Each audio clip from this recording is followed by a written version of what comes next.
আসসালামু আলাইকুম রহমতুল্লাহ বরকাতু। বাংলাদেশের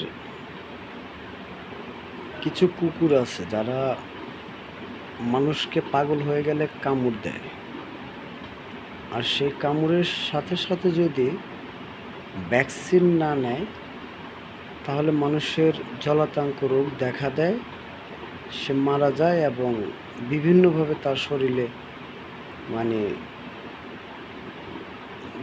শরীর জলাতঙ্ক বলে জলার মতো এক ধরনের বিভ্রান্ত সৃষ্টি হয় শরীরে।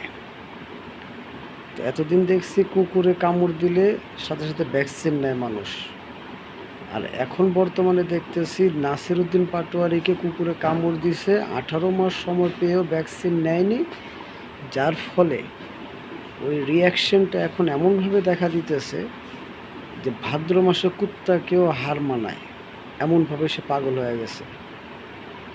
তাহলে আমি একটু বলতে চাচ্ছিলাম যে কেউ যদি একে ধৈরা বাইন্দা পাগলাগারোতে পাঠায় দেন কিংবা কুকুরদের হাজতখানা পাঠায় দেন, তাহলে বাংলাদেশের কিছু ভালো মানুষ, ভালো মস্তিষ্কের মানুষ ভালোভাবে বেঁচে থাকতে পারবে। আর নয়তো ভালো মানুষ পাগল হয়ে কিন্তু পাগলাগারোতে চলে যাবে। আর পাগলদেরকে যদি ভালো করে ওষুধ চান তাহলে নাসিরউদ্দিন পাটোয়ারিকে 1 মাসের জন্য পাগলাগারোতে পাঠান। পাগলাগারোতে 1 মাস থাকলে 95% মানুষ ইনশাল্লাহ ভালো বাড়ি ফিরে যাবে। ধন্যবাদ।